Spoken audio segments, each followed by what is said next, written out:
دو ہوتے ہیں، ایک جاب ہوتا ہے، ایک خدمت ہوتی ہے. یاد رکھ، ایک جاب ہوتا ہے کسی لائن میں، اور خاص طور دین کے اندر. اگر دین کے اندر وہ پیسے لے رہا ہے، تنخواہ لے رہا ہے، تو خدمت کا نام نہ لے. چاہے کچھ بھی کر رہا ہے، وہ کچھ بھی کر رہا ہے، امامت کر رہا ہے، حدیثیں پڑھا رہا ہے، جو بھی کر رہا ہے، وہ خدمت نہیں ہو سکتی ہے. کوئی جاب کر رہا ہے، اس کو کچھ مل رہا ہے. خدمت وہ ہوتی ہے کہ وہ کچھ وصول نہیں کرا اس کے بغیر بدلے میں. He don't want anyone think about it. تم مجھے بتائیں، جو خدمت کر رہا ہو اور بے تحاشا انسانوں کے پیچھے پڑا ہو کہ بھئی تم نمازیں پڑھو، اچھا کام کرو، مجھے بتائیں تو کتنی محبت ہوگی اس کو. Just think about it. یا تو ایک چیز ہے، کوئی ترقی کر رہا ہے، آدمی کھڑا ہے، خطبے دے رہا ہے، وہ کر رہا ہے، یہ اس کو پیچھے تنخواہ ملتی، نہیں کرے گا تو کام نہیں بنے گا. مجھے اس مسئلہ یاد ہے کہ صاحب نے مجھ سے پوچھے لندن کے خانقاہ میں کہ جی اپنے بیچ میں لوگ ہمارے ہیں، بھئی امامت کروں گا تو ہمیں ضرورت ہے. ہم نے کہا امامت کی ضرورت ہے بھائی، تو پیسے بتائے.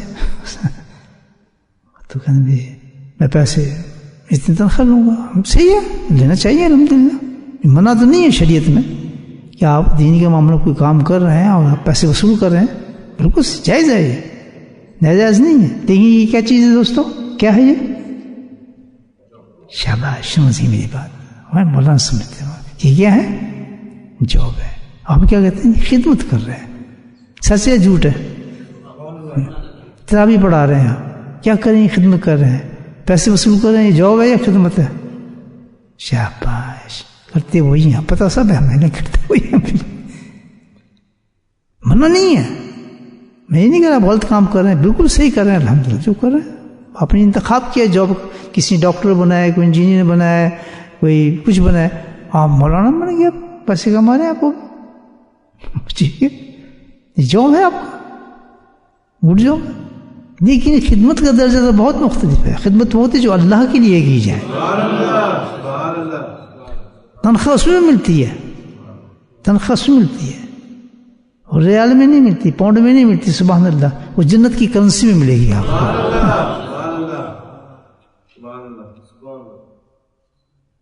بات سمجھ آئی؟ آپ کی مرضی. تو اس نے کہا جی میں اتنی تنخواہ ملا. بہت اچھا. اتفاق سے ہم گئے ہوئے تھے نا، آپ ابھی کچھ ہمارا پچھلے ہفتے تھے شاید، ویکینڈ پہ ہم خانقاہ میں جمع تھے. اس نے کوئی بیان شان سن لیا بیچارے نے، تو اس کا فون ہے کہ حضرت صاحب میں ایک پیسہ نہیں لینا چاہتا. پتہ نہیں ہوتا نا لوگوں کو بیچاروں کو، جیسے میں آپ بات کر رہا ہوں، ہر ایک کو تو نہیں یہ بات پتہ نا، پتہ بتائیں تو پتہ ہوتی ہے نا باتیں، کیا سمجھے. تو اس نے کہا یہ تو بہت غلط بات ہے، میں تو جاب کروں گا، خدمت نہیں کروں گا. اچھا، تو دل کھلا ہوا تھا، ذکر سے نور آیا ہوا تھا دل کے اندر. گریٹ. یہ تو امتحان ہے دیکھنے کے ذکر ہے یا اس کا ذکر نہیں ہے. ذکر کام کر رہا ہے یا نہیں کر رہا. اصل چیز تو ذکر کے تاثرات ہوتے ہیں، ذکر کے اثرات ہوتے ہیں. ذکر اس لیے کیا جاتا ہے کہ ذکر کے ساتھ ہمارا دل بنے اور یہ چیزیں پیدا ہوں. لالچ نہ ہو، حرص نہ ہو، اخلاص ہو، اللہ کی محبت ہو، دنیا کے تعلق کچھ نہ ہو، دین الگ ہو، دنیا الگ ہو. اس کا نام یہ دل بن رہا ہے. دن بھر بس کامیاب ہے آپ کا ذکر الحمد بڑا اچھا جا رہا ہے. 10 تسبیح کر رہے ہیں، 5 تسبیح کر رہے ہیں. اگر یہ کام ہو رہا ہے تو 5 تسبیح کام کر رہی ہیں آپ کی. نو نیڈ ٹو 100 تسبیح دن. ہاں کریں گے، مقامات تو بڑھیں گے آپ کے. لیکن آپ کو 5 تسبیح سے کام بن رہا ہے، بہترین کام بن رہا ہے ماشاءاللہ. جھوٹ نکل گیا، سب کچھ نکل گیا، اللہ سے سنت عمل کر رہے ہیں، حرام نکل گیا اور قربانی دے رہے ہیں. حرام کا راستہ کھلا ہے، آپ کہتے ہیں نہیں یہ نہیں میں کروں گا، میں یہ نہیں کروں گا، اور اس میں آپ کو ٹیپسٹ میں جا رہے ہیں آپ. دیکھیں آپ چھوڑ رہے ہیں، یہ نہیں کروں گا، یہ نہیں کروں گا، یہ نہیں کروں گا. مبارک ہو، آپ کو ذکر کامیاب ہے. اب آپ خود دیکھنے کہ میں کتنی سیکریفائس کر رہا ہوں کہ اس طریقے سے میں اتنا پیسہ کما سکتا ہوں، لیکن کیونکہ اب دل بن گیا، دل نہیں کرتا. نہیں میں یہ کام نہیں کرتا. سبحان اللہ. اتنا وقت میں ضائع کر سکتا ہوں، اتنا مال کما سکتا ہوں، اس کو دھوکہ دے سکتا ہوں، اس کو اتنا فراڈ کر کے میں اتنا کما سکتا ہوں. کہتا اب میرا دل نہیں کرتا بھائی، میں یہ چھوڑتا ہوں، یہ کافی ہے. خود آپس میں کر رہا ہے. مبارک ہو اس کو ماشاءاللہ.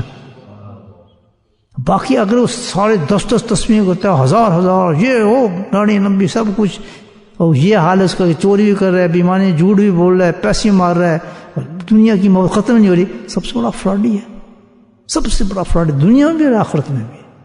کوئی ذکر شکر کام نہیں کر رہا، وہ جھوٹا ہے۔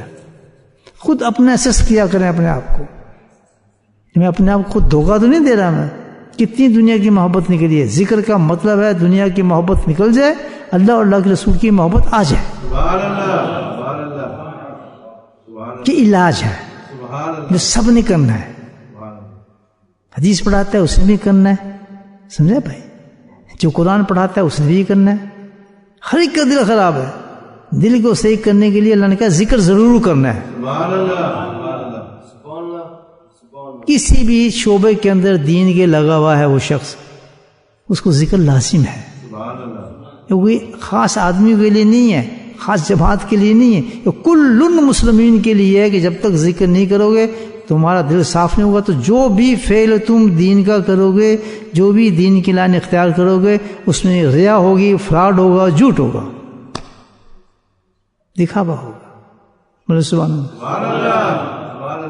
کوئی بھی دین کا کام آپ کر رہے ہیں، قرآن پڑھا رہے ہیں، حدیث پڑھا رہے ہیں، یہ کر رہے ہیں، وہ کر رہے ہیں، کوئی بھی دین کا آپ کام کر رہے ہیں، لیکن اگر دل صحیح نہیں ہے تو کام آپ کا بیکار ہو جائے گا، اس میں دنیا آ جائے گی، جھوٹ آ جائے گا، فراڈ آ جائے گا، ریا آ جائے گی، دکھاوا آ جائے گا، جھگڑے آ جائیں گے، فساد آ جائیں گے۔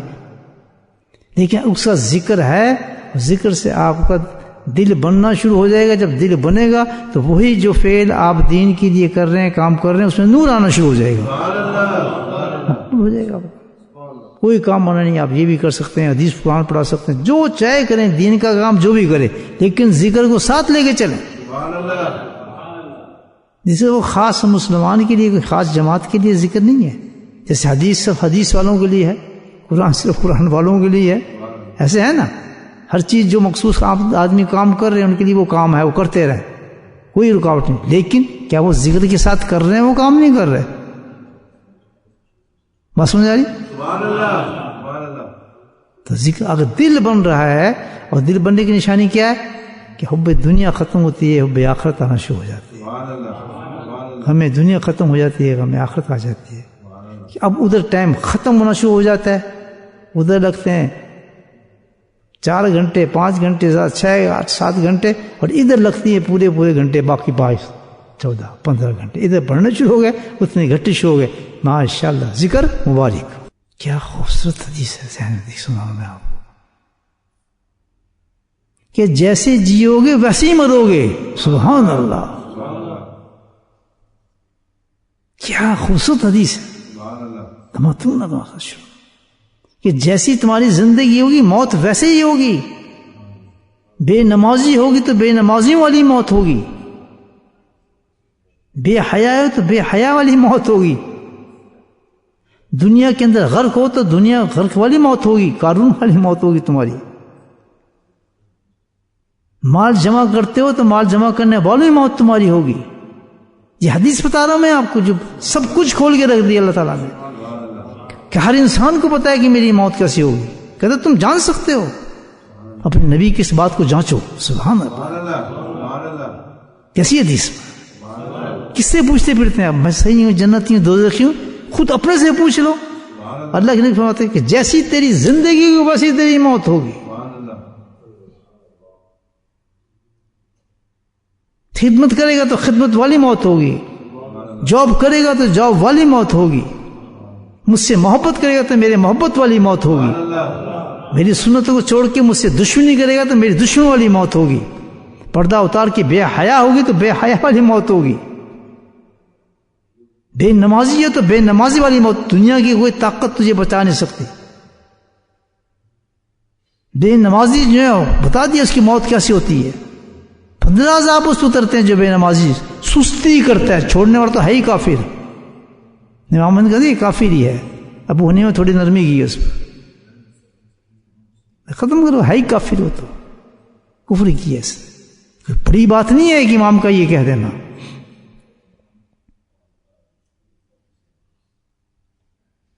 چھوٹی چیز، اس کی موت کیسی ہوگی جو بے نمازی ہوگا؟ بے نمازی کی موت ایسی ہوگی بتاتے ہیں امام الانبیاء بتا رہے ہیں کہ دنیا کی طرف نہ دیکھ، تو جیتا رہ جیسے جی رہا ہے، اس کا رزلٹ کب نکلے گا؟ موت پہ نکلتا ہے. ابھی تجھے ڈسٹرب نہیں کیا جائے گا، تیرا منہ ٹیڑھا نہیں کیا جائے گا، تجھے سزا نہیں دی جائے گی، تو پھر پتھر نہیں پھینکے جائیں گے، زلزلے نہیں کیے جائیں گے. No not at all, do what you want to. But میں اس کے بارے میں حدیث تجھے بتا دیتا ہوں، اگر تیرا یقین ہوا تو you will practice according to my حدیث.